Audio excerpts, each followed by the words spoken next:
അത് കോൺഗ്രസ് പാർട്ടി നേതൃത്വമാണ് അതിനൊക്കെ മറുപടി പറയേണ്ടത്. ഇതുപോലുള്ള ഹാബിച്വൽ ക്രിമിനൽസൊക്കെ ഇങ്ങനത്തെ സുപ്രധാനമായിട്ടുള്ള ഓഫീസുകളിൽ എങ്ങനെ എത്തിച്ചു കോൺഗ്രസ്? യാദൃശ്യമായിട്ട് സംഭവിച്ചതല്ല. അതായത് ഇപ്പോൾ ഏതൊരു മനുഷ്യനും ചിലപ്പോൾ യാദൃശ്ചികമായിട്ടുള്ള ഒരു അബദ്ധം സംഭവിക്കാം. അങ്ങനെ സംഭവിച്ച ഒരു അബദ്ധമല്ല ഇതൊക്കെ ബോധപൂർവം ആലോചിച്ച് ഉറപ്പിച്ച് ഒരു തരം കുറ്റവാസനയുള്ളവർ ചെയ്യുന്നത് പോലെ തുടക്കം മുതൽ കുറ്റകൃത്യങ്ങൾ ചെയ്യാൻ ഗൂഢാലോചന നടത്തി അതിൽ മാത്രം കേന്ദ്രീകരിച്ച് അങ്ങനെ പ്രവർത്തിക്കുന്നവരാണ് ഇവരൊക്കെ. അവരൊക്കെ എങ്ങനെ കോൺഗ്രസ് പാർട്ടിയുടെ തലപ്പത്തെത്തുന്നു, എങ്ങനെ അവരെയൊക്കെ പ്രോത്സാഹിപ്പിക്കുന്നു, അതിനും പുറമെ പൊതുമണ്ഡലത്തിൽ അവർ MLA പോലുള്ള ചുമതലകളിലേക്ക് എത്തിക്കാൻ എങ്ങനെ കോൺഗ്രസ് പാർട്ടി തീരുമാനിക്കുന്നു?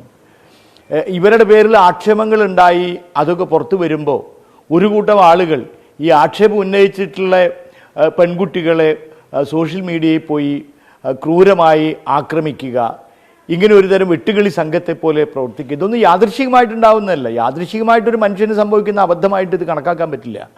ഇതൊരു ബോധപൂർവമായിട്ടൊരു ക്രിമിനൽ സംഘം കോൺഗ്രസിൻ്റെ അകത്ത് പിടിമുറുക്കിയിരിക്കുന്നു. കോൺഗ്രസ് പാർട്ടിയിൽ ഒരു ക്രിമിനൽ സംഘം പിടിമുറുക്കി. അവർ സ്ത്രീവിരുദ്ധരാണ്, അവരെല്ലാ വിധത്തിലുള്ള സാമൂഹ്യ വിരുദ്ധ പ്രവർത്തനങ്ങളും നടത്തുന്നവരാണ്.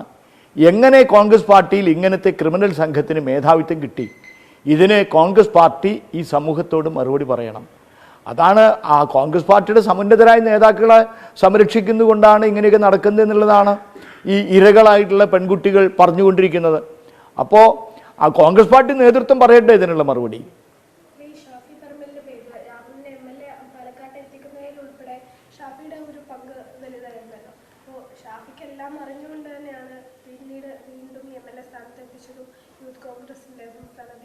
ഞാൻ കോൺഗ്രസ് നേതൃത്വം എന്ന് പറഞ്ഞത് ഇവരെല്ലാം ഉൾപ്പെടുന്ന കോൺഗ്രസ് നേതൃത്വത്തെയാണ്.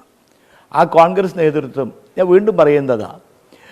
ഇവിടെ പാലക്കാട് ജില്ലയിൽ സ്വതവേ പരമ്പരാഗതമായി ഇടതുപക്ഷ രാഷ്ട്രീയത്തിന് സ്വാധീനമുള്ള ഒരു ജില്ലയാണ്. ഈ 12 അസംബ്ലി മണ്ഡലത്തിൽ UDFന് വിശേഷിച്ചും കോൺഗ്രസ്സിന് ഞങ്ങളോട് മത്സരിച്ച് ഇടയ്ക്കൊക്കെ ജയിക്കാൻ പറ്റുന്ന ഏക മണ്ഡലം പാലക്കാടാണ്. അങ്ങനെയുള്ളൊരു മണ്ഡലത്തിൽ ഇവിടെ പാലക്കാടുണ്ടല്ലോ നല്ല കോൺഗ്രസ്സുകാർ, അവരൊന്നും യോഗ്യരല്ല എന്ന് പറഞ്ഞ് ഈ വിധത്തിലുള്ള ഹാബിച്വൽ ക്രിമിനൽസിനെ വിളിച്ചു കൊണ്ടുവന്ന് ഇവിടെ MLAക്കാക്കി മത്സരിപ്പിക്കുന്നതിന് ആരാണോ മുൻകൈയെടുത്തത് അവർ വിചാരണ ചെയ്യപ്പെടണം കോൺഗ്രസ് പാർട്ടിയിൽ. അവരാണ് കോൺഗ്രസ് പാർട്ടിയിൽ വിചാരണ ചെയ്യപ്പെടേണ്ടത്. അപ്പോൾ ആരാണോ ഇതിൻ്റെ കാരണക്കാർ അവർ ആ പാർട്ടിക്കകത്ത് വിചാരണ ചെയ്യപ്പെടണം.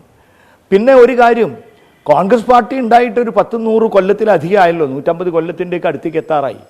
ഇത്രയും വലിയൊരു പാർട്ടിയിൽ ഇങ്ങനത്തെ ക്രിമിനലുകൾക്ക് വേണ്ടി ആ പാർട്ടി സ്വയം നശിക്കാൻ തീരുമാനിക്കുന്നത് എന്തിനാ? ഇങ്ങനത്തെ ക്രിമിനലുകളെ കൈയൊഴിഞ്ഞ് പാർട്ടി ശുദ്ധീകരിക്കാനല്ലേ അവർ മുൻകൈ എടുക്കേണ്ടത്?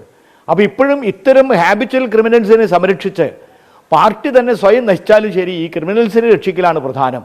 ഇങ്ങനത്തെ ഒരു ബോധം ആ പാർട്ടിക്കകത്ത് എങ്ങനെ വരുന്നു? അത്യാപൽക്കരമാണ് കോൺഗ്രസ് പാർട്ടിയുടെ അവസ്ഥ.